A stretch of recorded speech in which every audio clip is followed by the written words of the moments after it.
こんにちは。こんにちは。すごいじゃないねえ。地球に本当に平和な色が変わっていくようなことがこれから起きていきます。私たちが今までは制限とか、あと狭いところでものを考えたりとかするこの今までの生き方が古い生き方となり、その枠の外に広がる自分の意識を使って生きる新しい地球の生き方を今25年ですよね。これからはそれができるんです。そしてそれは皆さんたちのもともとの高い意識で無限の可能性を持っている。昔潜在意識とかいう言葉があったけど、その潜在意識が復活しちゃうと分離してない意識でものを考えられるようになる。でそれってひらめき、インスピレーションとか、あとビジョンを生きるようになるんです。そこに法則がなくなる。すごい変化を成し遂げますよ。もともと私たちは自由な意識で地球にやってきてる。でも地球自体がまだまだ眠りが深い時は、その地球に合わせる周波数を合わせるために波動を下げなければ地球に滞在できなかった。そしてこの惑星は分離を特質とする惑星でしたから、自分のプリップリの完全な意識をそのままだと高すぎて着地ができなかったんで、たくさん分離をして、地球を遊ぶために分離をして、いくつも分離をして波動を下げることを体験し成功したんですね。そして皆さんたちのその完全な何とも言えない満ちた意識、もともとの意識のままでは地球に降り立てなかったから分離を続け波動を下げ続けたんですけど、その時に生み出したのが私たちがよく使うネガティブと呼ばれる、そして感情だと思ってたでしょ。不安も心配も、とにかく現実を見ると一喜一憂に、現実を見てはいいことが起きてる、悪いことが起きてる、そういう捉え方をして自分の中から出てくるこの分離から生み出した、どちらかというとネガティブ、ちょっとでも居心地悪い周波数は、あなたの完全な意識を分離するたびに生み出した周波数、これがね分かってくるんですよね。今まではこの感情をどうすればいいかって思ってたのが、それが周波数で手放せるって分かってくるんです。そう、私もね最初地球で誰も教えてくれなかった、もう本当にこうであるはず、 2×2 は4、とにかくこうしないとこうならない、こうするとこうなるという法則通りに生きてきた。それしかないと思ってたんですけど、それが本当に地球をすっごい制限を持って体験する生き方だったんです。そして私たちは今多くの意識が地球でもう十分自分を分離し続けて、分離するとこがないぐらい分離して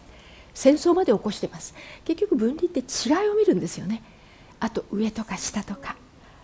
特別とか特別じゃないとか、もうそういった勝ち負けや、もうとにかく摩擦ね、それから力を証明したくなる、この生き方がもうもろく本当に崩れていってます。だって居心地悪いじゃない、もともと平和な意識の私たちが。さあどうやってその元の平和な意識に戻っていけるのか。ものを作る時にとてつもない平和な意識で平和を生み出すような形ができる。表現する時とてつもない平和な周波数で溶かしてしまうような、いろんな不安を溶かしてしまうような音を出す、そんな生き方がこれから本当の自分を生きると起こしていけるんです。もう今までと違うのは地球が変わっているので、あなたが元の高い意識に戻っても地球にちゃんと存在できるんです。前はね惑星自体の波動が低かったからどうしても高い意識のままでは存在することができなかった。だから本当に目を覚ます高い意識に戻る意識たちが地球に生まれると、体を脱ぐしかなかった。つまり存在できないから。で、皆さんたちはというか私たちは今体を持ったまま元の高い意識に戻って地球を生きることができるんです。そんな惑星になってるんですよ。すごくないですか。それはね、やっぱり地球にいる多くの意識がもう本当に分離するところはないぐらい分離して、もう戦いをやったり、いいとか悪いとか勝ち負けをやったり、もうやるところがないぐらい分離したので、そろそろ一つに戻ろう、本当の平和統合に戻っていこうっていう意識が2000年を超えて少しずつだけど増えてきて、で表面では気がついてなくても中で起きてますから、そうすると流れが変わるんです。今までは分離を進めてたから負のサイクルだった。分けてものを見る、勝ち負けだけど、そういうふうに戻ろう、高い意識に戻ろうという意識がたくさんになってくると、ある惑星で今度は上昇気流を起こして波動を上げていくような流れを作ります。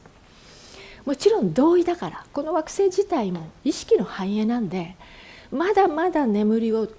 体験したいというと、どうしても勝ち負けや、それから上下や、もうとにかく力の証明とかそういったものを進めていくんですけど、そういう意識ももちろん地球にはまだまだそれを選ぶ意識もいます。でも多くの意識がこの惑星で今という時26000年に一度というすごい変革の嵐が来てますので、追い風が来ているので、多くの意識がこの惑星で自分の中を一つに戻してあげよう、元の溶けてしまうような平和な意識に戻っていこうという意識が本当にたくさんになってきている。だから流れは変わり、今この地球には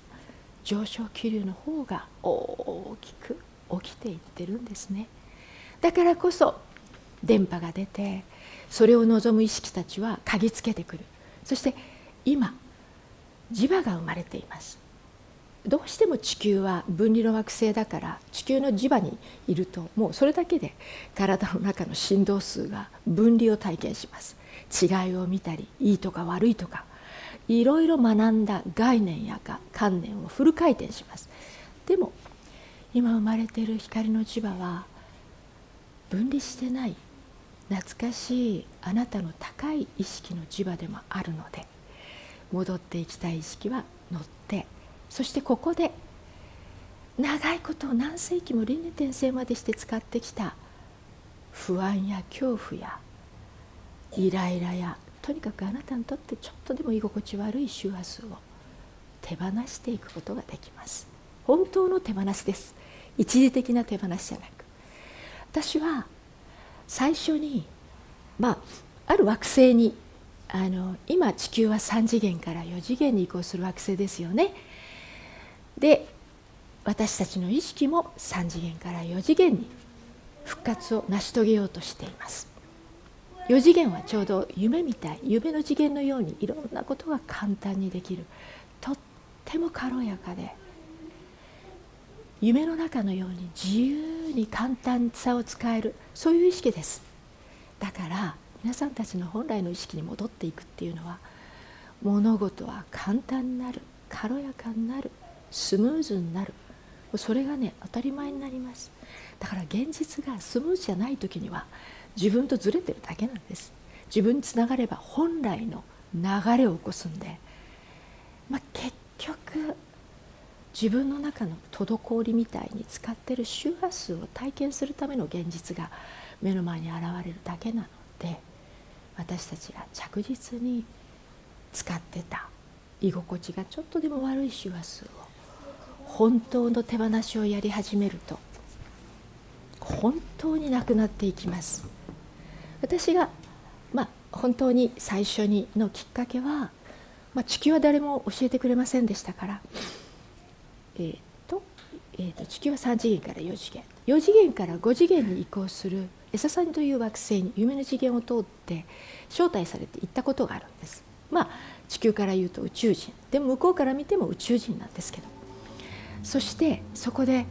体験したことのない平和を体験しました。そして平和ってこういうことなんだって、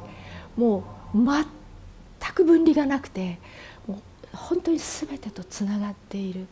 もう何とも言えない、言葉で表現できないような、溶けてしまうような豊かな平和なんです。それで初めてなんかこうであるはずとかいっぱい自分は持ってたんですけど、それがきっかけでガラガラと崩れ出しました。きっと皆さんたちもいずれ、今25年でしょ、35年ぐらいになると他の惑星とのコンタクトも始まるでしょうし、目の前に本当に宇宙、形が違う、体が違うだけですけど、波動の高い意識を見た時に、こうであるはず、習った通りを使おうとしてももう本当に崩れてしまいます。なぜなら私もそうでしたけど、今まで体験したことのないことを体験することで、こうであるはずって握ってたものがそのまま使えなくなって、そしていとも簡単に崩れ出すんですね。実際今も社会でも今までの古い生き方自体をやっていることが崩壊していってるでしょね。上下、力がある、力がない、そういった形作りが崩壊していってるでしょ。もっともっと崩壊していきます。そしてこうして元の自分の平和な意識に戻る意識が地球に生まれると、その意識が生み出すものが今までとは全く違うので、その共振で、それがこう地球中に招待状となって、元が高い意識なので、私たちはもともと高い意識なんで、高い意識に戻れるっていうことを受け取ると、それぞれですけど、今今世体を持ったのがこのフェスティバル、つまり体を脱がないで元の高い意識に戻ることができる、このフェスティバルに参加しに来た意識たちはこぞってその高い周波数にチャンネルを合わせ、真実以外のものをこう外し出すんですね。だからそれが地球でもう本当に色が変わるぐらいこれから変わっていくでしょう。面白いのは、今作ってる現実、映し出してる現実、これは映画館の映像と同じように、これですよね。現実って私たちはこう地球を体験するためにこう映し出した現実にフォーカスを強く強くすることで眠ってこれたんです。つまり強くするってことは、このあなたとのコネクションですよね。これが宇宙意識、あなたのね、元のね。でこの場所があなたとのコネクションを復活する場所。もともと宇宙とのパイプはあったんですけれど、小さい頃から制限を学ぶいろんなものがありましたよね。きっと親も教えてくれただろうし、社会もそうだったでしょう。私もそうでした。型にすごいハマった方です。そうすると当然ですけれども、こうしなきゃいけないというのを学ぶんで、それにはこんなの覚えていたらできないので、フォーカスを映し出した現実に強く強く体験したいからね、まだ強く強くフォーカスする。そうするとその度にここからずれていけるんですね。つまりここを忘れていける。忘れないと眠れなかったですよ。覚えたままではとてもとても地球にはいられなかったです。だから皆さんたちが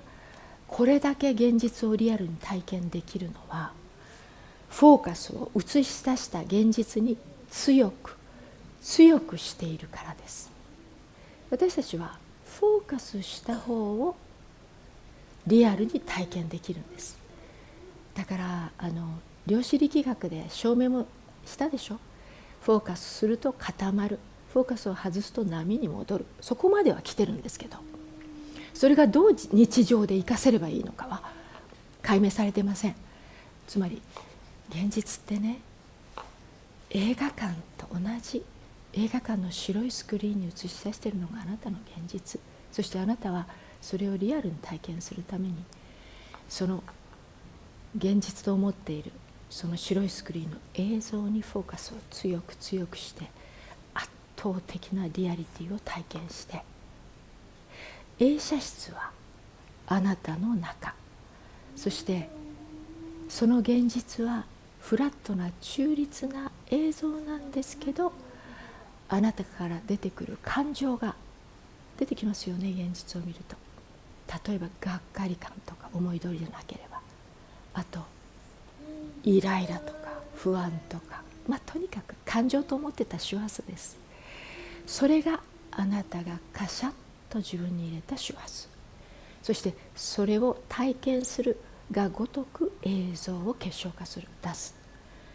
だから映像自体は映画館と同じフラットな、ただスクリーンに映し出されている現実は映像なんだけれど、フォーカスを映像にするとリアリティが増す。そしてフォーカスを現実にすれば自分とずれていくことができる。そうすると分離して眠ってますから、これかな、分離して私たちは波動を下げているので、当然あなたと分離が始まると自分との間にフィルターが出て、それが不安だったり、最近感じたので感情で何ですか最近不安、はい、不安。他には罪悪感。他には自分の映し出した現実で、現実は中立なんですけれども、それを見て感じる、イライラでもいいし、力のなさでもいいし、覚えておいてください。力のなさが出た時、それこそがあなたのものではないですからね。私たちは長い歴史眠ってきたんです。何度も輪廻転生するぐらい地球が好きで、でも地球の体験の仕方っていうのは、波動を下げた分、自分を分離した分、その分離から生み出したたくさんの恐怖や疑い、心配、不安、ネガティブだと呼んでいる周波数、感情を体験する惑星でした。本当に想像してみてください。もうそういうのを使わなくてよくなることを。そしてあなたは復活するんです、本当の自分に。そしてあなたはこの地球で自分のワクワクするものを映し出す意識になっていきます。それがこれからの生き方。そこに上下はありません。誰もが高い意識で眠っただけだから、波動を下げただけだから、自分を忘れただけだから。あなたが本当のあなたを復活させていいのであれば、今がその時です。そしてそれはできます。この地球に多くの意識が動揺したから。つまり波動を下げていく負のサイクルから波動を上げて自分の中を一つにしていく、その流れがもうすでに生まれていて、もう2020年超えたあたりは多くの意識の中から今までありえなかったぐらいの高い意識まで戻って、目を覚まして、その意識に目を覚まして生きても OK の意識たちが生まれたんです。2020年はなかなかでした。まではね、なかなかどんなに話をしても、いやいやまだ楽しいから結構ドラマ好き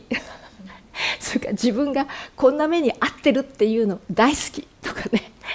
勝ち負け、それから力の証明ですごい力を感じたい、上に立ちたい、コントロールしたい方が主流だったので、なかなか入れる人はいませんでした。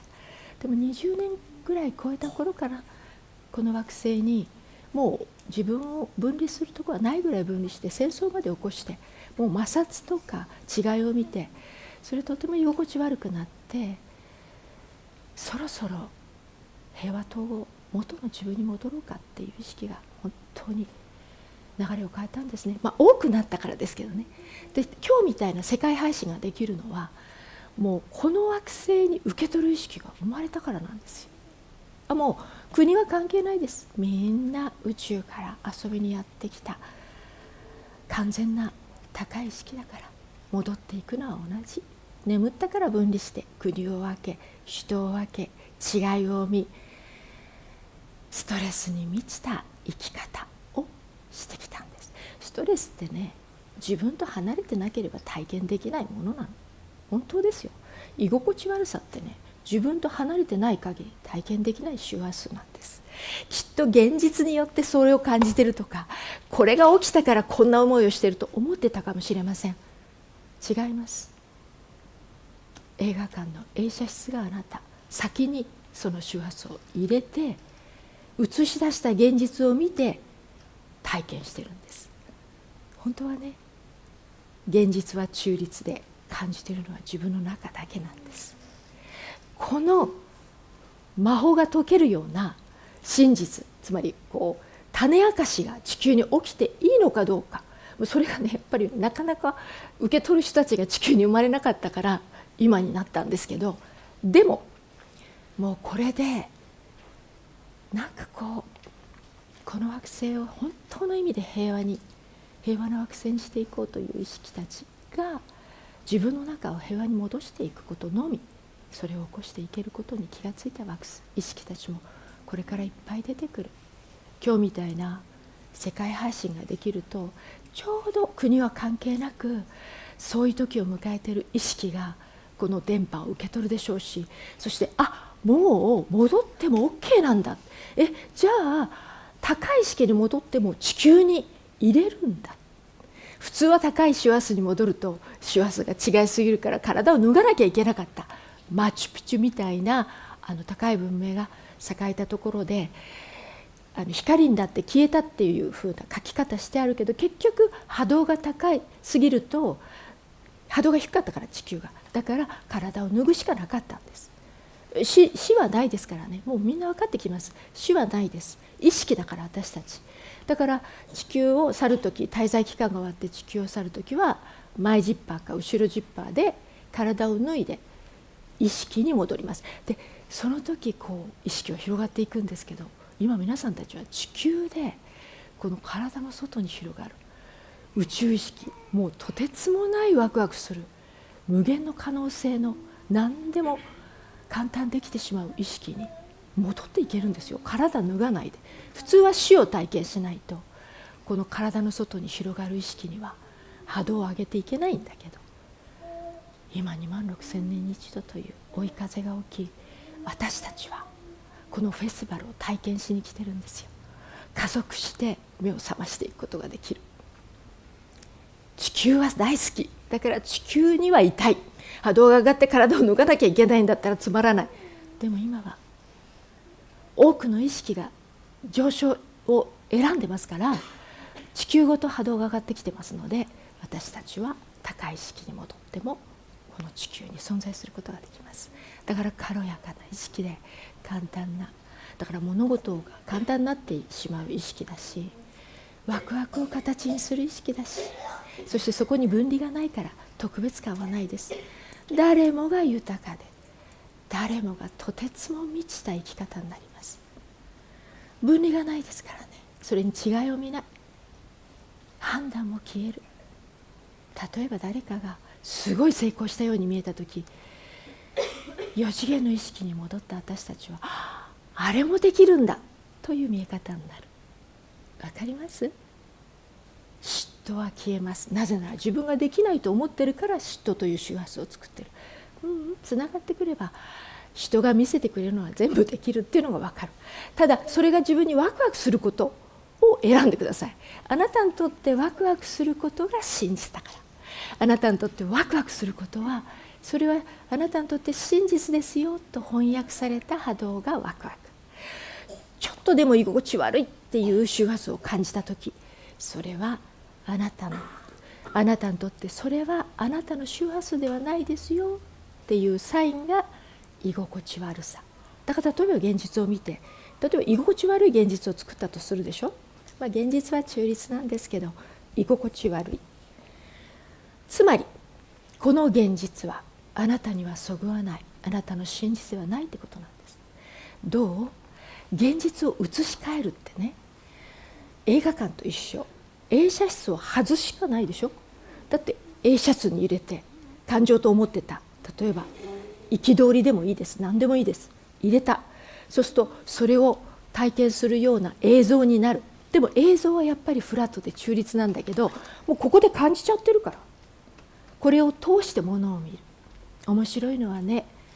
変化するときに例えば疑いっていうのもありますよね。周波数で疑いが出てきたとき、体験したことあるでしょ。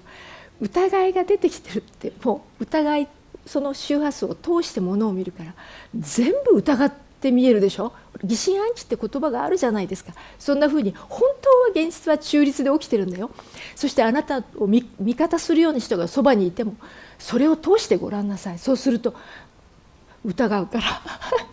本当に見事なんですよ、それは。だから本当はこっちに入れたものを通してものを見てるだけ。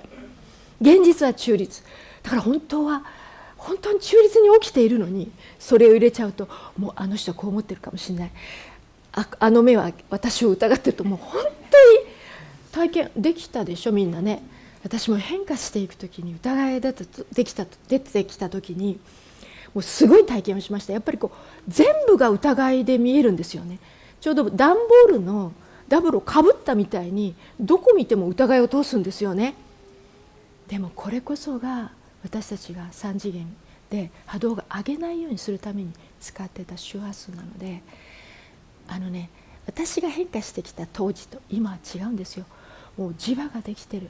そしてこのツールが生まれてる。そしてこのニコちゃんの場所に立てば形にして手放せる。もう戻っていくことができる惑星なんですよ、高い意識に。その環境が整ったんですよ。だから世界配信が始まった。地球の中で、宇宙の家族たちの中でもう十分眠ったから、そろそろ平和調和の自分に戻りたいって意識はいっぱいになってきています。だからその意識たちに届くように、今日を境に世界発信がスタートして道ができます。そしてやっぱり受け取る人たちが出てくるから発信ができるのであってね、この惑星自体が色が変わっていく。これからきっとね、すごく分かれると思う。今までの古い生き方を選ぶ意識もいます。そうすると起きた現実で一喜一憂、もう失敗感とか、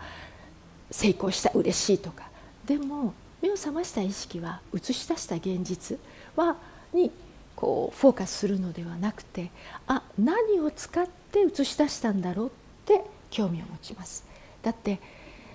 今まで地球で使ってきた周波数を手放していくから、この自分の中の分離の線が統合されて、あなたの中が一つになっていくのですから。だから戻っていく意識はもう現実にくっつけて感じているものを使ったりはしません。今日を境に皆さんたち選択してください。自分がどっちに向かいたいのか。もちろん今までと同じように現実のせい、人のせい、物のせい、事柄のせいにして感情をうんと感じることもできます。だから私は何もできないんだ、この人がいるからこんな思いをするんだ、やっぱり旅行したいんだけどこの人がいるから私には自由がないんだ、そうやって古い生き方を選ぶこともできます。本当にそれは古い生き方です。旧型と呼ぶ旧型の地球意識だって、地球に新しい生き方が生まれたからです。さあもう外に見て、その事柄のせい、人のせい、物のせいにしてたらいくらでも眠れます。なぜなら自分がカシャッと入れたことなんてすっかり吹っ飛んで忘れちゃって、現実に映し出したものをどうにかしようと始めます。人を変えようとする。あなたがこうしてくれれば私は平和になるのよ。子供に対してもそうですね。危ないからやめなさい。でも感じているのは自分の中なんですね。だから本当になくなっていくと本当に見え方が違うし、そして共振するものが全然変わってきます。子供って言うけどね、新しい意識です。宇宙からやってきた。滞在期間は短いだけ。そして今子供と言われるその年齢はこれからなんていうのかな、もうすでに地球自体がもう3次元でしたけど、この惑星が変革を成し遂げるのを知ってやってきてますから、枠の中に入るシステムを持ってきていません。だから登校拒否が起きるんです。なぜならもう制限を学ぶエネルギーにものすごい拒否反応するんです。つまり入らなくていいっていうのが分かるからなんです。ただうまく話せないからただの拒否ってなるんだけど、本当はもう枠に入らない、制限に入らない、ルールに入らない、法則に入らなくていいんだってことを知ってるから、その周波数に反応するんです。本当です。そしてその新しくやってきた意識たちは自分の開いているところを閉じないで大きく広げていく方を選ぶことができます。私も小さい頃ここがつながってたんですけど、もう自分でカットしたのはこうやって目を覚ましてきて思い出したんですけど、合わせようと思ってね、みんなと一緒になろうと思ってカットしちゃったんですけど、それまでは本当にひらめきで生きてました。そこが復活するんですね。だから今のやってきた意識たちはもう入らなくてもいい、システムを持ってきてない、入るシステム、つまり制限とか枠の中に入るシステムを持ってきてない。だからもうイライラするかもしれないけど、それはあなたが使ってる周波数です。本当に外してごらん。そうするとね、同じものを見てもね、全く違って感じるから。力を戻しちゃいましょう。操縦席に座って、もしあなたがこの今しか起きない、体を脱がないで、あなたのとてつもない自由な平和で、何の法則も学んでない、分離もしてない無限の可能性のあなたの意識に戻って、意識を復活させて地球を生きることが今世やりに来たことだったら、今がその時です。そしてそれには今までの古い生き方をやってたらのめり込んでいきます。今までと同じ。でも同じ現実を一喜一憂に使うんじゃなくって、人のせい、物のせい、私がこんなことできないのはこのせい、もうそれこそがもう本当に自分から制限の中に入って体験する生き方。この生き方からシンプルにあなたは自分の映し出した現実を見て感じるこのイライラや居心地悪さを使わなくていいのであれば、ここに立って外していくことができます。外すたびに皆さんたちは自分の波動を下げるために分離をたくさん、もうこんなもんじゃないですからね、してますから、統合を起こすたびに一本の線が消えていく、手放しをするたびに一本の線が消えていく。そうするとあなたの波動が上がってきます。波動を下げるために分離したので、あなたの中が分離しているから、本当に低い周波数をいっぱい体験することができたんです。で戻っていく時にはそれを手放していくことになります。どうみんな聞いてて、自分という体を脱がなければ、死を体験しなければ戻っていけないあなたの宇宙意識、それはね、夢の次元みたいな感じ、本当に。で夜皆さんたち寝てる間っていうのはこの意識が拡大していってるんですよ。で夢を見たりするじゃないですか。で夢の中で夢だって気づいた時に、なんだ夢だって思える。そして簡単にしちゃうでしょ、いろんなことを。夢だって思ったら雨が降ってるのをやめさせること、イメージの世界みたいに簡単にするでしょ。それに近いんです、あなたの意識が。そういうなんか法則を全く使わない、持ってないあなたの意識で地球を体験するって想像するだけでゾクゾクしません？よかったですね、滞在期間まだあっていや滞在期間は決めてきてますからね。皆さんたち生まれてこう体を脱ぐまでが寿命みたいに決めてきてます。今伸びてますけどね、随分ね。多分ね、滞在っていうかこれから変化をして体験した意識がいっぱいになってくるんじゃないかな。その自由な意識に戻ってね、全然変わってしまいますよ、本当に。どう？ゾクゾクする？ワクワクするよね。本当の自分だから。それが体脱がないで復活できるんですもんね。ではまず皆さんたちが映し出している現実があるでしょ。そしてもうこれ居心地悪いっていうのある人そうよね、だいたい地球ってそうですよね。知ってる？統合を進めていくとそういう現実を映し出すことができなくなるから。知ってる？平和以外を体験できなくなるから。覚悟はいいですか？言っとくけどね、皆さんたち不安は嫌だとかさ、心配は嫌だと思ってるかもしれないけど、波動が上がってくると分かる。エクスタシーだったって、本当に選んでやってたっていうのがニュートラルに見えるようになるから。本当です。本当にびっくりするから。力のなさなんか大嫌いだったと思ってたけど、エクスタシーだって、東郷が進んで波動が上がると見えてくる。つまり遊びに来たんですよ、地球に私たちは。そして深く眠ることを成功させたんです。では皆さん手を挙げてくれたそのちょっと居心地悪い現実ですね。では現実はあくまでも中立なんです。そしてあなたが今思い出してくれた、それによって感じるものがあるでしょ。ちょっと胸に手を当てて、その現実をちょっとこう映画館のように白いスクリーンがこの前にあって、そこにあなたが映し出しているのを見てください。ね、その映像を見ると感じれるでしょ。ね、はい、それが先に入れた周波数なんですけど、今までは現実とくっつけて体験に使っていました。では、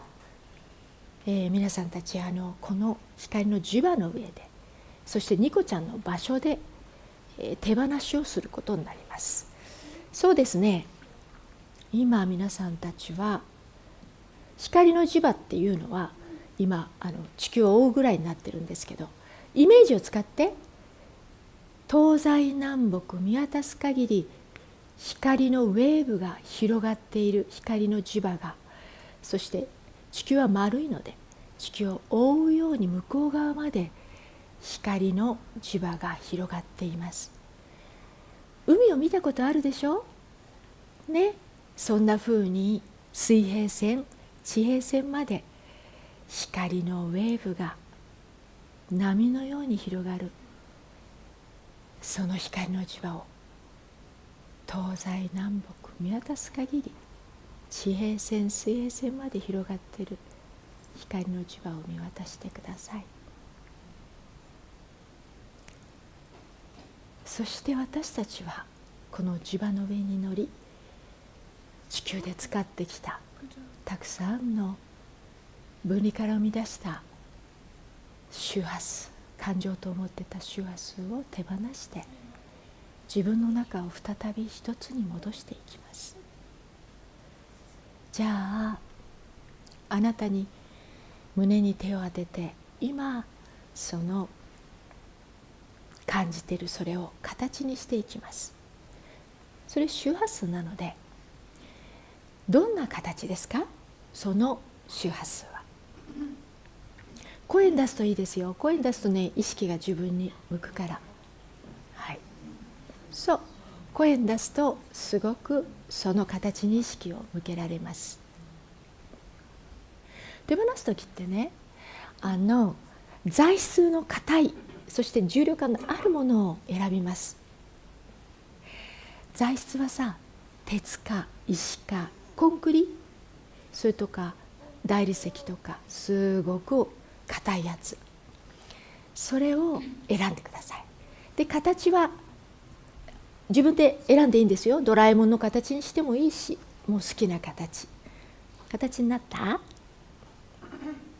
いいのよ。形って言うと形になる。ではその材質は何ですか。声に出して選んだの。すごい重量感と硬さがあるのが大事なんです。で、重量感は何トン級で選んでください。重量感どのぐらいありますか。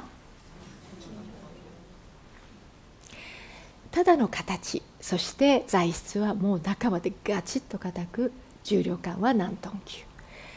さあ、球体にしてもいいんですよ。どんな形でもいいからね。そしたらそれを、はい、スーッと前の方に出します。そしてきれいな球体にします。きれいな球体、その球体大きくなっても構いませんよ。地球ぐらい大きくなっても構わないし、自由に見てください。で、ずっしり重量感を感じて、そしてそうですね、光の磁場の中央に向けて、光の磁場の中央が穴が開いてるんですよね。銀河系の写真を見ると分かるように穴が開いてる。そこに向かって胸元からスロープがつながっていますね。滑り台みたいにね。そしたらそこのスロープにその球体になったずっしり重い周波数の形を乗せます。そして両手をスッと手放しましょう。そうすると自動的にゴロゴロゴロゴロゴロときれいにまっすぐ転がっていって、中央の穴にスターン。はい、深呼吸。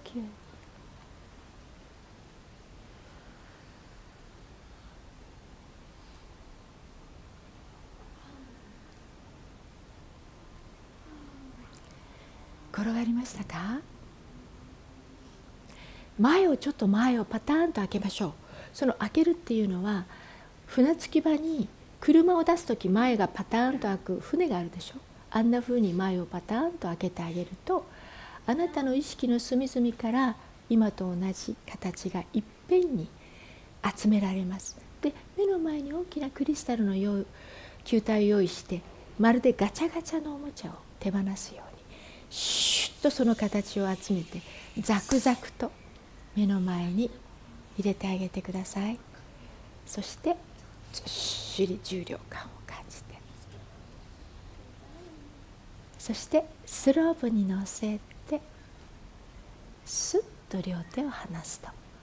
ゴロゴロゴロゴロゴロときれいにまっすぐ転がっていって、中央の穴にスターン。はい、深呼吸。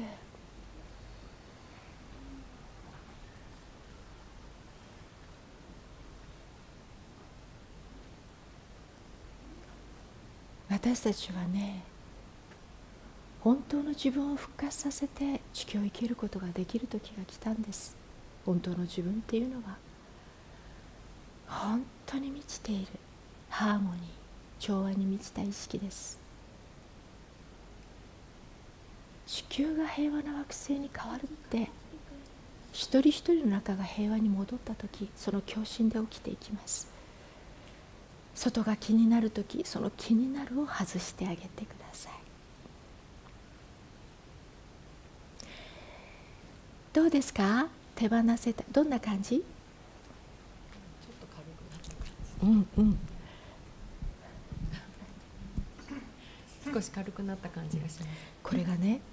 本当にこれからニコちゃんの場所に立って形にして手放すと、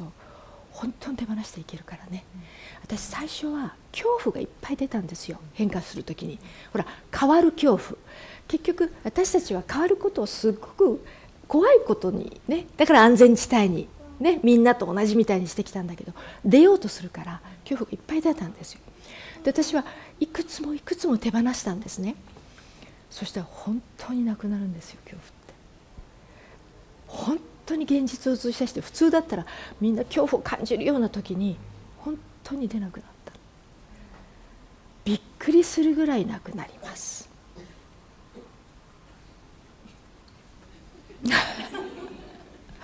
そんな体験したことないじゃない。普通に不安を感じ、心配を感じ、どうなるんだろうを感じ、本当になくなっていくんだよ。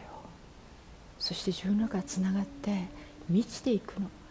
そして懐かしい意識になって、ああ、何でもできるんだって分かっていくの。そして平和な意識でものを見るようになる。あ、こうして本当の自分で存在してたら現実が良くならないわけがないっていうのが分かってくる。自然に現実は良くなっていくし、だって自分の中の繁栄だからね。平和になっていけば平和を体験する現実になっていくのは当たり前のことですよね。想像を超えた道が、制限を体験しているときに、平和とはこんなもんだと思ってたものの平和ではない。本当の平和は、あとそれから透明感が出てきて、この惑星で滞在期間を本当に美しいこの地球でやりたいことを全部やって帰ろうって、そしてそれができることも分かる。そして法則を使わないからね、使わなくなります。自分の中に統合されていくと、そうじゃない次元を使うから。だから例えば何かをやろうとするときいっぱい出てくる。それにはこれが必要、これこうなってこうなって、これは手放すもの。そうするとひらめきみたいに、発明みたいに、あ、じゃあこうすればいい、あ、じゃあこうすればいい。今まで想像できなかったようなやり方、それがあなたから降ってくるようになる。あなたが復活していけば。だからひょうひょうと、だから周りから見れば奇跡を生きているような感じ。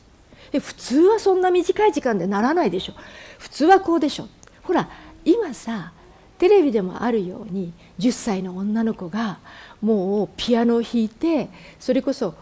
なんだっけ、飛び級してアメリカの大学院に行って、そしてもう天才と呼ばれてるじゃない。で今までこうすべきだと思ってる人たちから見ればなんだこれはっていうの。でもそれはね、法則を使わないで言ってるだけなんです。ますます増えてくる。なぜならほらシステムを持ってきてないから、こうであるはずを使わなきゃいけないというシステムを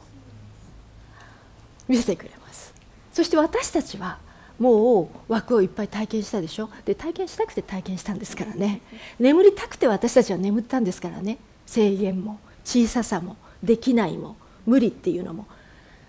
体験したくて体験したんだからね。だから今は使ってきたものをもう手放して、そして元の高い意識に戻っていって、あなたの意識を使って地球を生きれます。着実に地球はその意識で生きることができる環境に変化していってるから。だから人のことを気にして、やっぱりとかこの人のことを気にしてこれをっていう旧型の地球の生き方を手放す時が来ています。その旧型の生き方をしながらこの高い意識で生きるってことはできないのは分かると思います。なぜなら旧型も体験したいっていう時にはそれ以上はいかないからね。そうでしょ。本当に目が覚めてしまったら旧型使えないから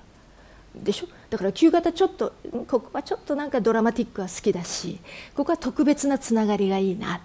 この人は特別よ、家族は特別よ、これはしなきゃいけないっていうのを使ってる時には手を離さないから、あなたの完全な4次元の意識にはいかないのは分かって、それ悪いとかでいい悪いではなくって、あなたが選ぶんですよ。ただ今完全にあなたは4次元の本当のあなたの意識復活させて生きることができる、その時が今なんです。わかる？だから本当に体験したことのない生き方だよ。軽やかで簡単でスムーズでストレスが全くない生き方。なぜなら問題を生み出さないもん。問題が生み出せるわけがない。自分の中が一つになっていって平和な意識に戻っていくから。そしてその平和な意識で地球に新しい文明が生まれるようなことがこれから起きていくんです。多くの意識が平和な意識に戻っていくからね。自分の中を再び一つにしてね。それがあなたのやりに来たことであれば今やれる時が来ています。この磁場が生まれている。そしてこのツールが生まれている。じゃあちょっと例えばよ、例えば学校楽しい？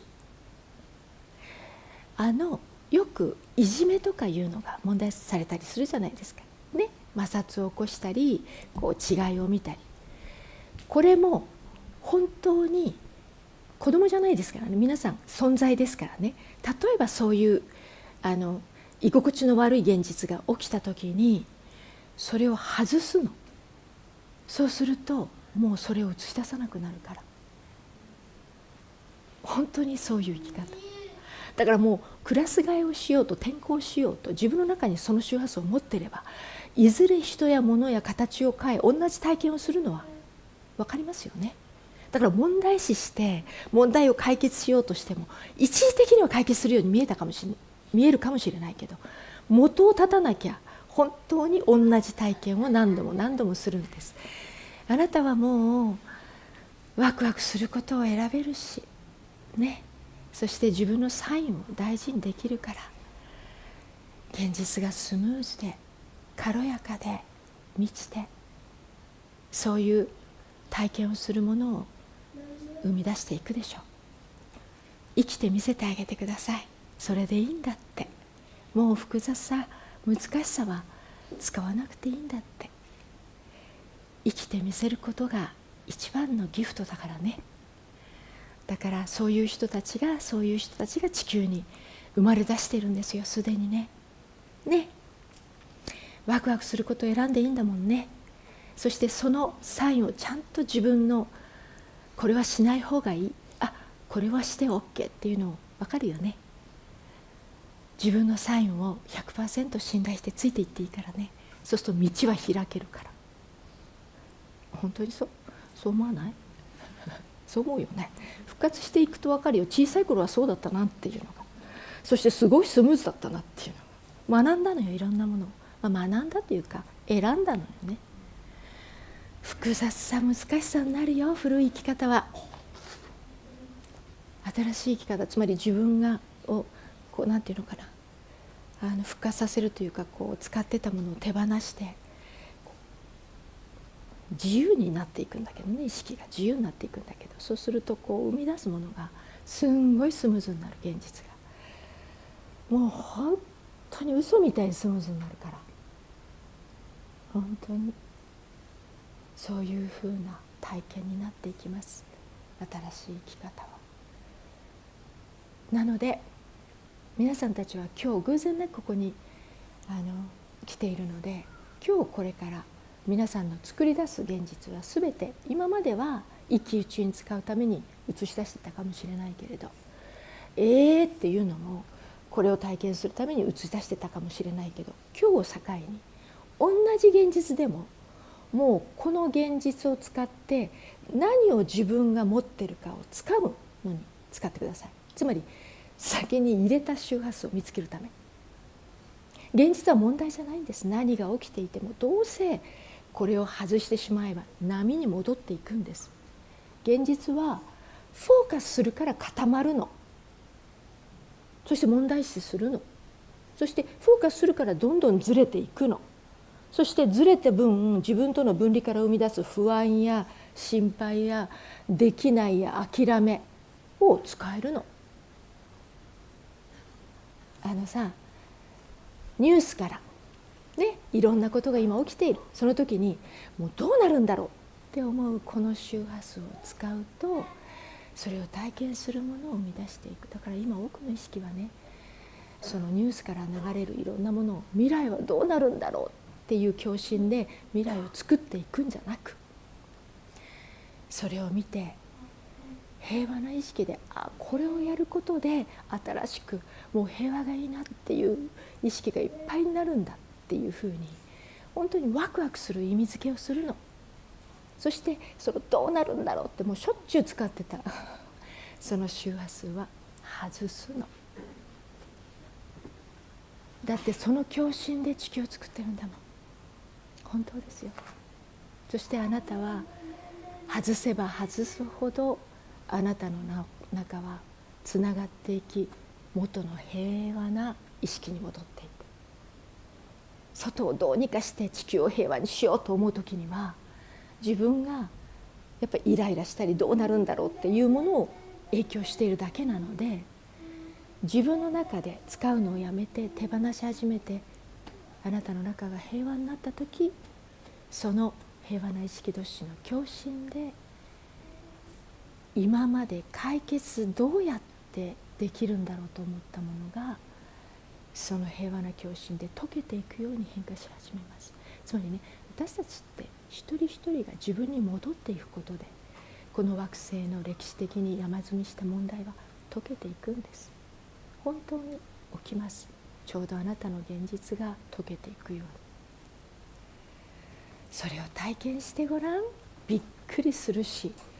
このメカニズム、物理次元の現実の作り方、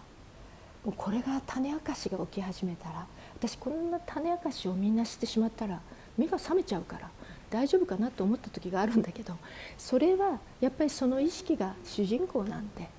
もう OK の人が許可して入れる。わかる？まだ眠りたい人は入れたら目が覚めちゃうから、どうしてもフォーカスを外にして起きたことで一喜一憂を体験する。だけど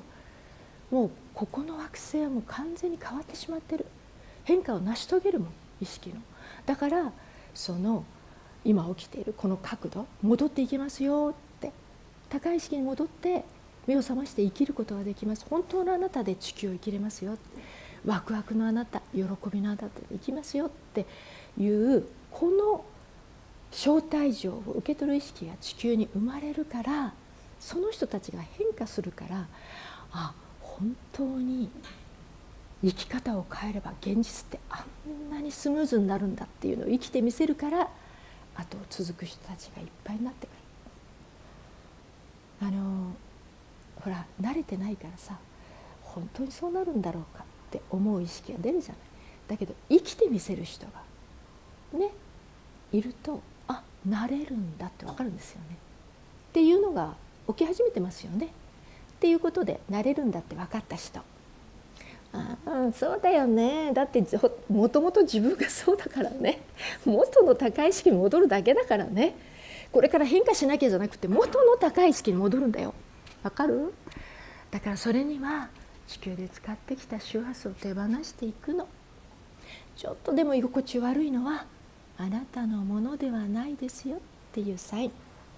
で、現実は大事だよ。今までは一喜一憂に使ってたから、いい現実が起きるといいな、思った通りになると嬉しいなと思ってたかもしれないけれど、戻っていく時にはあなたが使ってたものを掴んで終わらせる必要があるでしょ。だから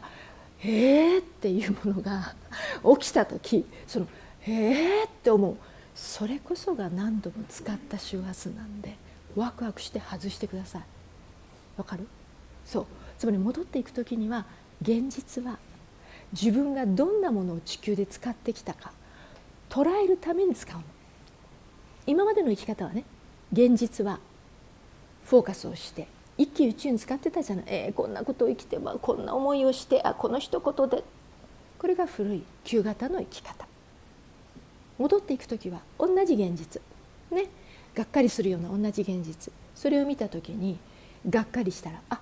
これを捉えるために映し出したんだ、あなたが主人公だから。本当にそうなるからね。だからワクワクしてよ。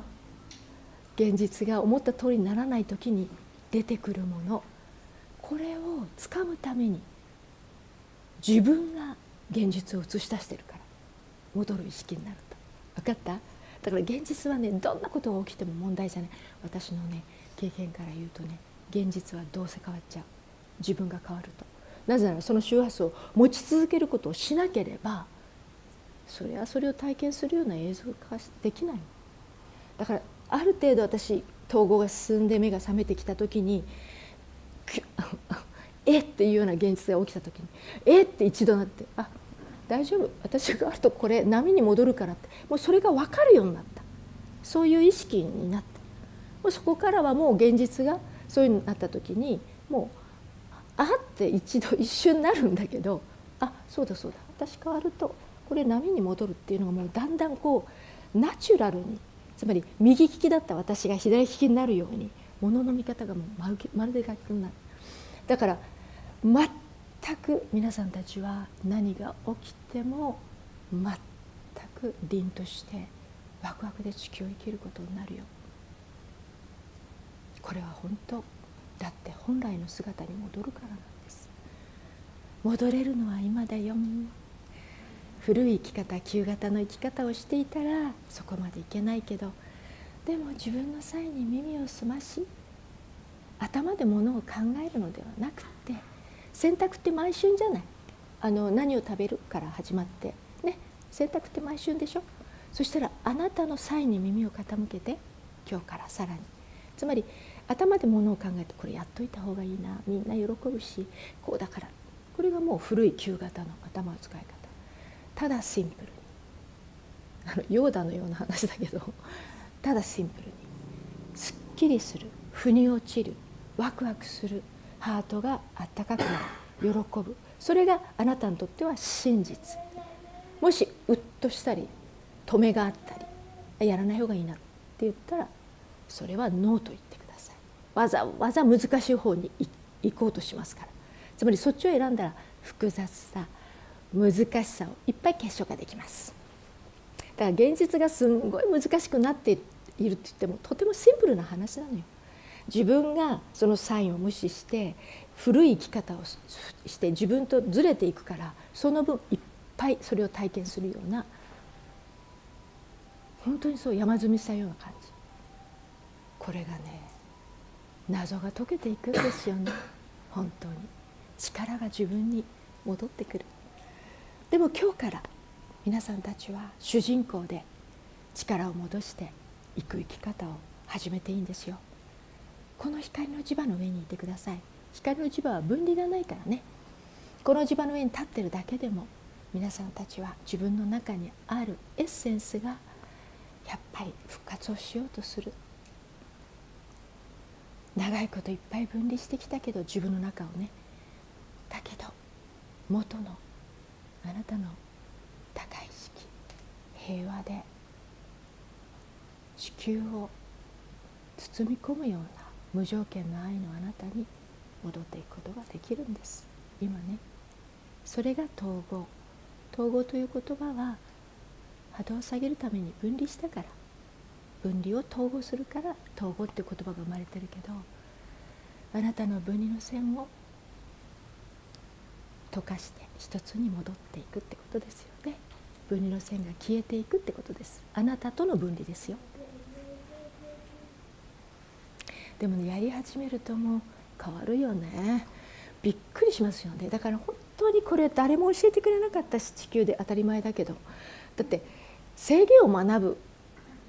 ね、いろんな学校とかはあっても、結局こんなことを聞いたら目が覚めちゃうしね、難しさを体験できなくなっちゃうでしょ。複雑さも体験できなくなるよね。ねほらあったじゃない。例えば最初どうって私が聞くと、もうニコちゃんに戻ったかなと思うと一緒にしてこうやって離れて、だから感じれなくて、ちょっとわからない。でもつながった時はわかるじゃない、自分をね。今その習慣も捉えられるようになったでしょ。こうつながったかと思うと離れるという習慣。そしたらそれも終わらせられるからね。太くなるよ、自分との軸が。宇宙の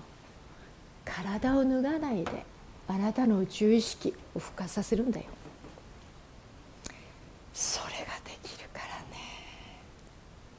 だからね、ニュースを見てね、いろんなことが起きているかもしれない。だけどもしあなたが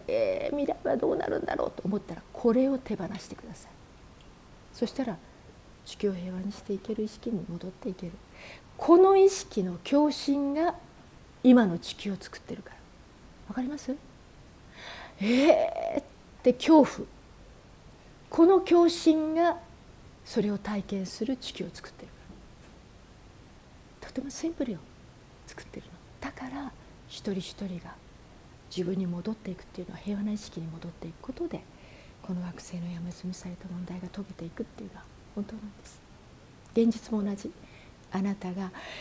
こんなに暗礁に乗り上げたみたいなものを作っていても、現実は問題じゃない。あなたの在り方よ。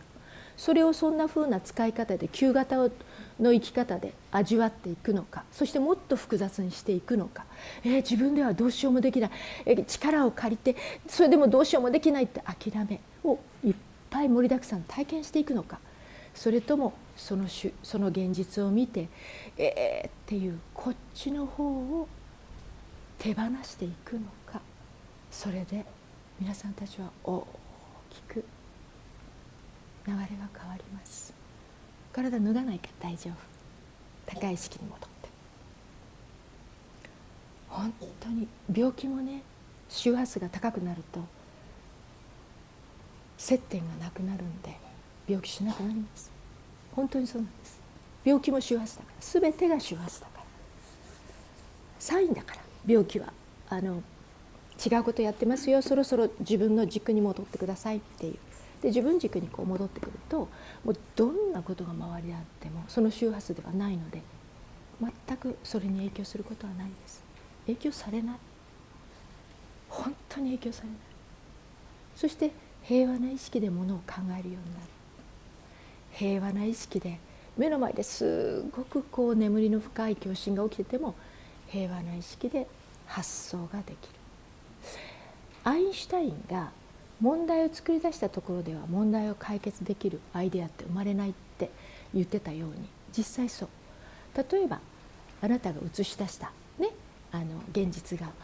問題を作る、つまり自分と離れて問題を作ってたとするじゃない。でそれをどうにかしよう、どうしようどうしようってそれ解決しなきゃ、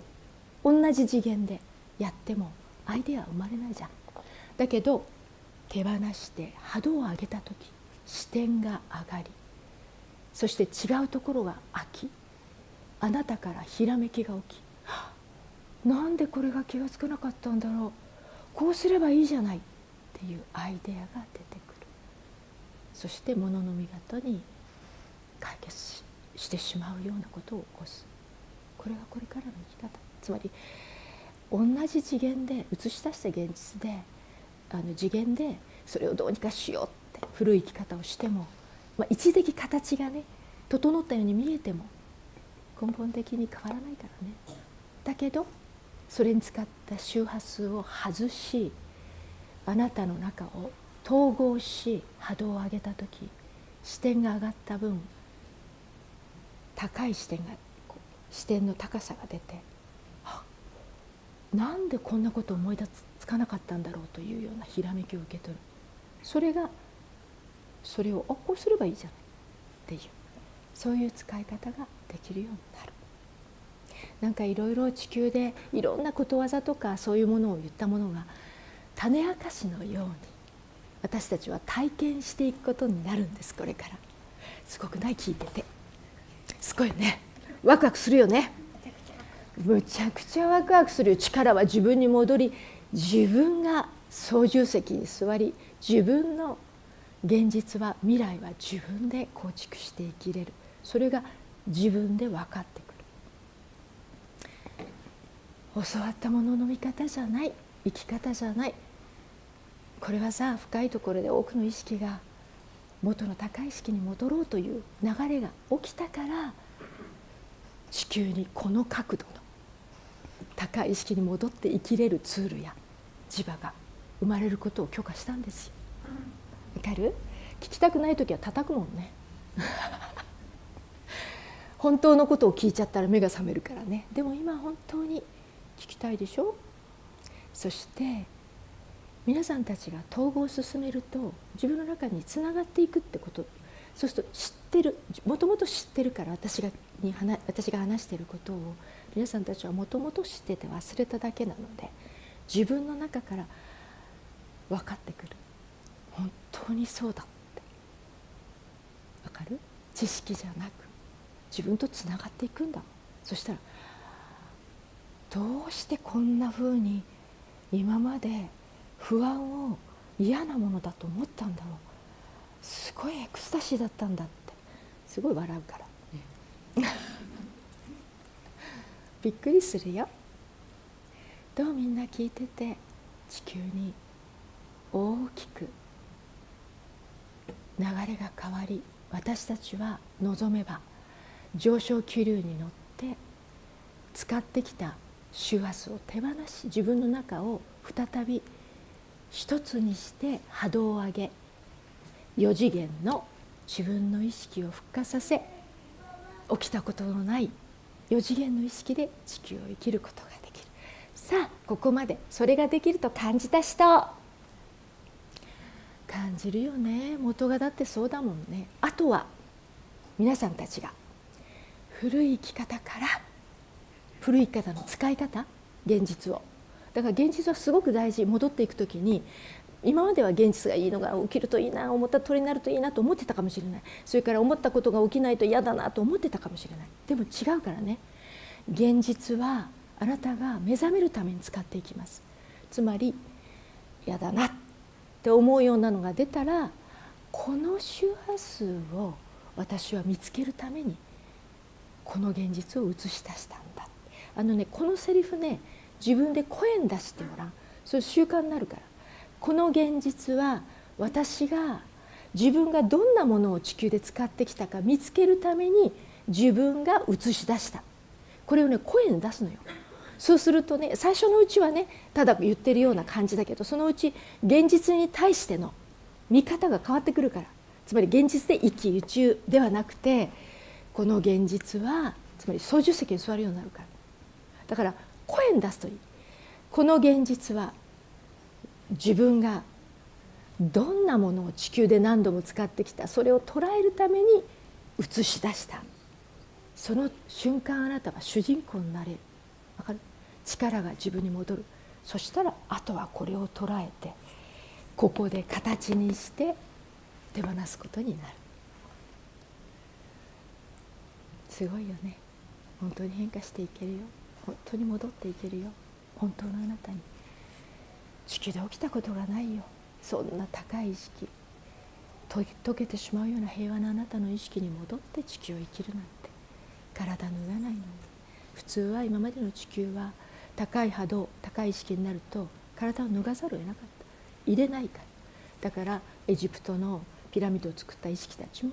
波動が高くなりすぎると体を脱がなきゃいけなかった。マチュピチュもそう。でもまだまだ多くの意識が眠りを体験したかったからその文明は崩れたの。なぜならまだそんなの聞きたくないから、まだそれを思い出したくないから。どう？触れ出した？本当の自分に本当の自分いるからね。そして呼吸が復活していく。私たちは今それができるところに立ってる。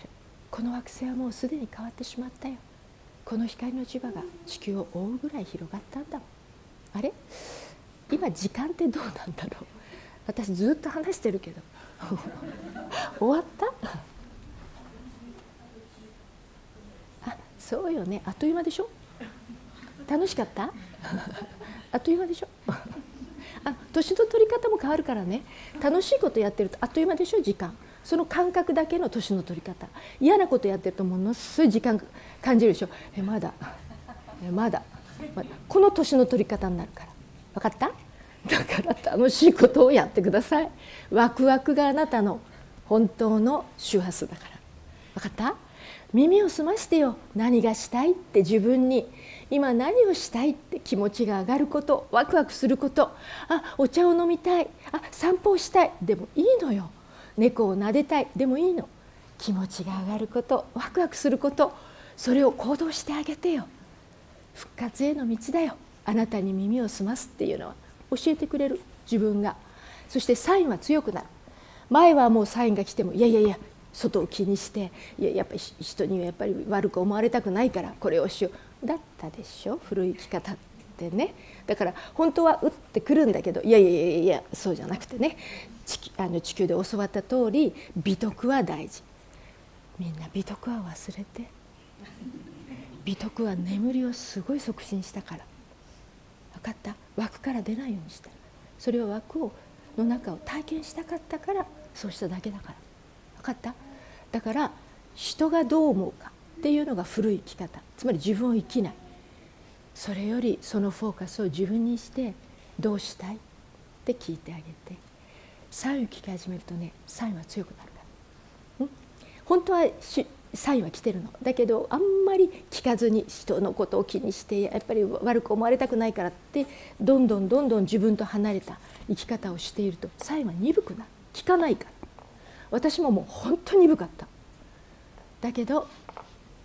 聞き始めたらできなくなった。この人に合わせたりとか違うことをやろうとすると吐き気まで出てくるぐらい。わかる？変わってくるから大事にして自分のサインを。だからもう自分のサインを生きれるじゃないね。もう枠にはまらなくてもいいの分かってるよね。そしてあなたから生まれる、つまりつながったままでいるところがあるから、そのパイプを閉じることなく地球に降り立ってるから体を持ったから少し周波数は学んでるのね。だからちょっとでも居心地悪いものは形にして手放してあげて、そうすると意識的にこのパイプがまだ開いてるのでね、そうすると閉じることなくこのままこっちから降ってくるひらめきとかそういうのを使い出して、そうするとこっちの肉厚が薄れることなくあなたを通って本当にこう現れてくるので楽しくてしょうがなくなるからね。そして本当に人生は自分で構築して生きれるのが分かる。子供とかいう捉え方をすること自体がもう本当に違いを見て分かる？上下でやってる。学んできたからね。あなたが自由になって、そしたら相手も自由にさせてあげることができる。どう？みんな楽しかったでしょ？ということで、質問がちょっとある人がいたら質問します。また分かち合いとか何かありましたら OK。 じゃあ最後に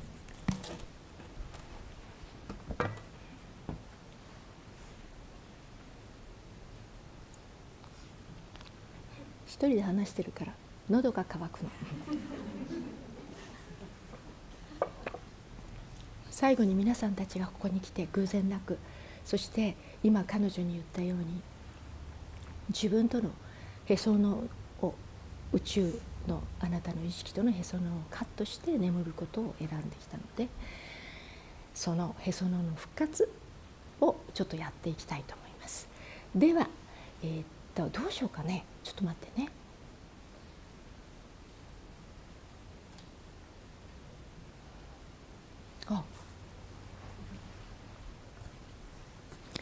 こういう時にね、自分に聞くわけよこの4次元の意識、自分の。それでね、ビジョンが見えるわけよ。自分、情報がビジョンで。そうすると、あ、これをやればいいんだな、これが生き方になるからね物事を簡単にしていく生き方になる。では、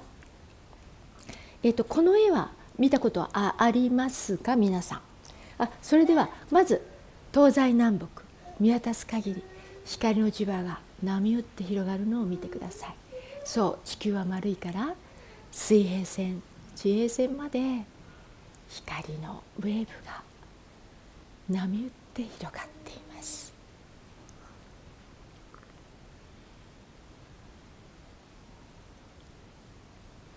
私たちはね、分離してないこの光の磁場の上で手放しをやり、自分の中を再び一つにしていくんです。この磁場の上に今日から24時間乗ってください。あなたの生活圏もすべて磁場の上。電車に乗っている時も磁場見渡してね。さて、ではこの絵を見てください。この絵を見て、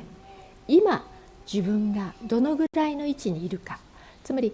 ここがつながっているところなんですけど、当然3次元を今まで生きてきたから、ここにいる人、ここにいる人、ここにいる人、ちょっと手を挙げてくれる？距離はもう全然 OK ですから。では行きます。ここにいる人、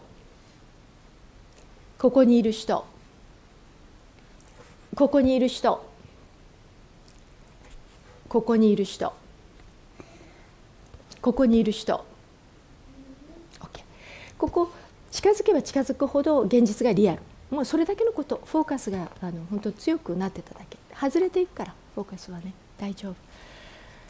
さあ、地球にこの生き方が終わっていく。では皆さん見えましたね。そしたらこの光の磁場の上でこのニコちゃんの場所に戻ってほしいんですね。で、今皆さんたちそこ座ってるじゃない。そうするとここにいる人、ここにいる人、ここにいる人、後ろを見るとニコちゃんの場所が分かるよね。そしたらそこまでテレポートします。イメージでいいからね。こうやって目を閉じてニコちゃんの場所だけ確認してください。後ろを見て、あそこだなって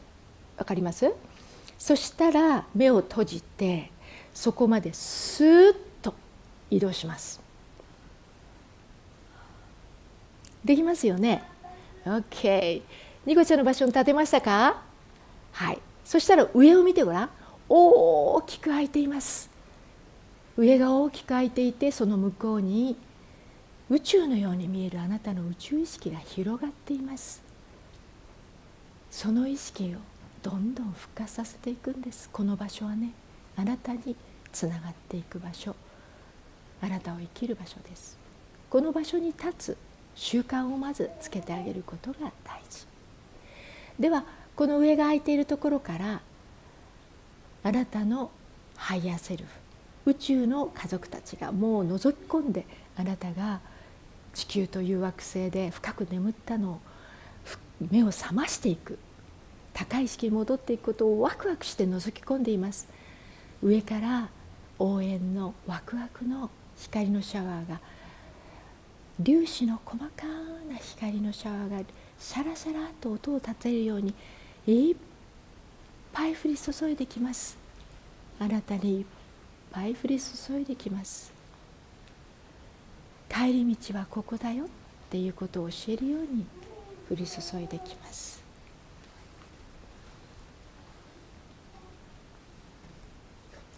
そしたら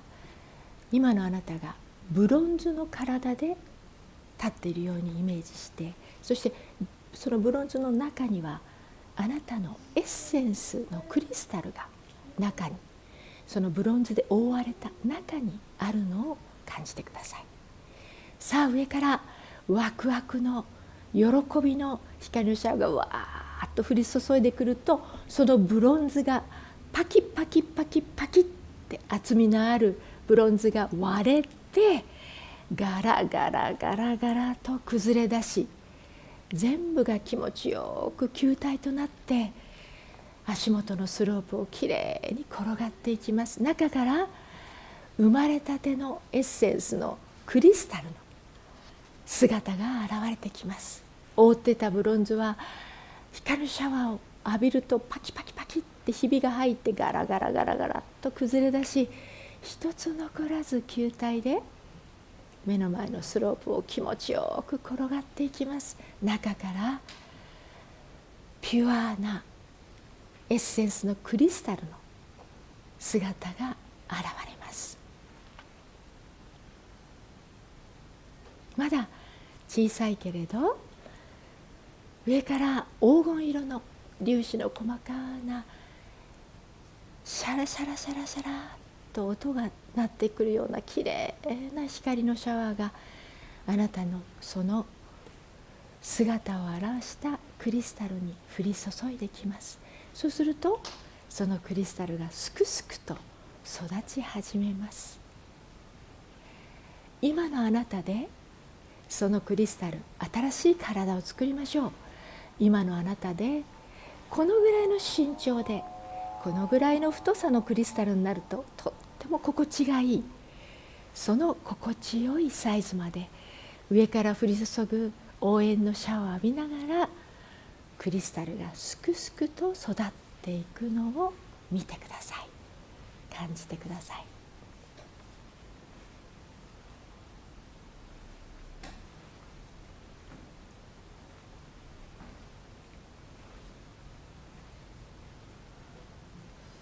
さあ4次元の時空間では簡単にワクワクする心地よい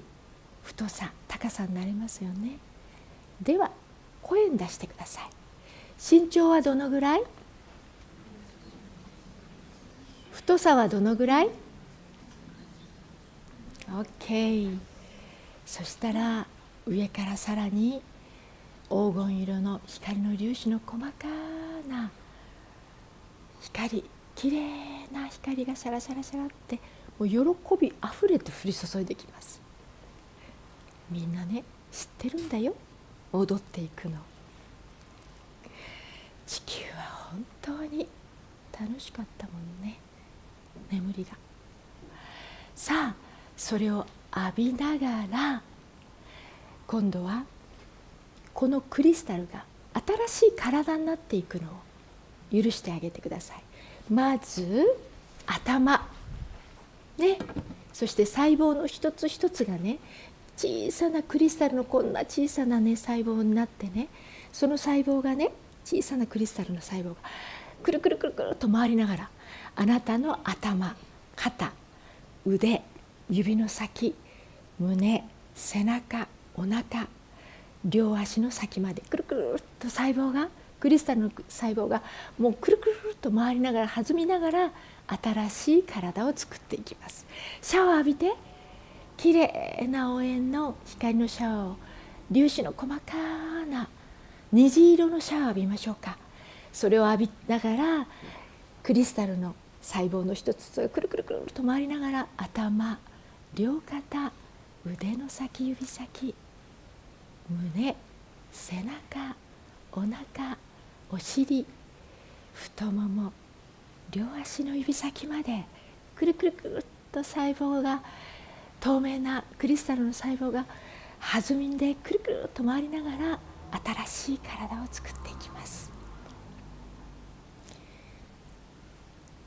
そしてさらに黄金色の光のシャワーがうわ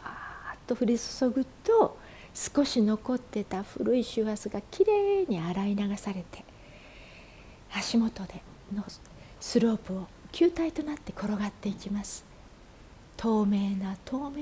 ュアな新しい体になっていきます。そしてシャワーを浴びてると、この光のニコちゃんの真実の場所に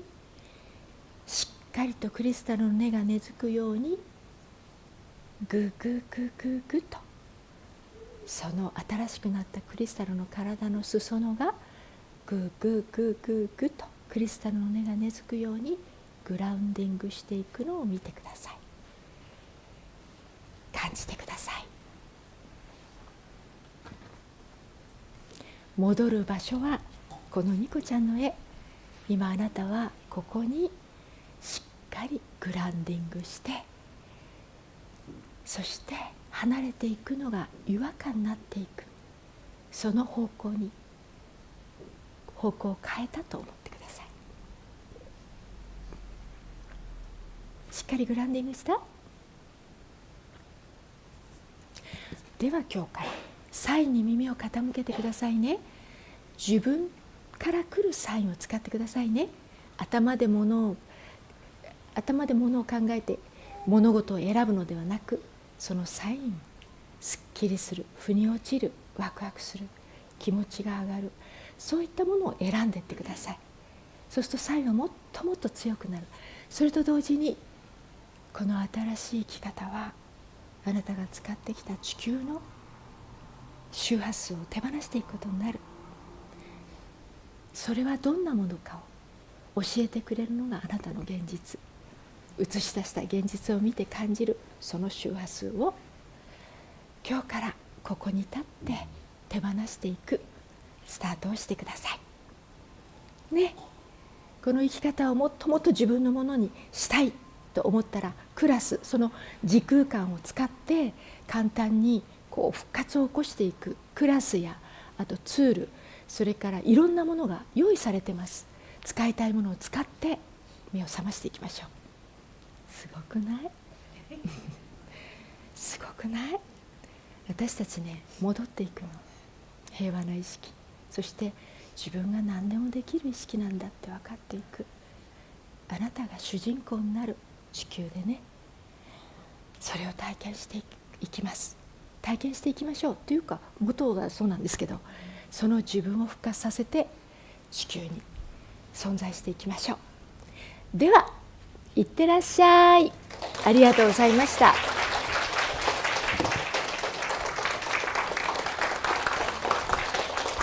またお会いしましょう。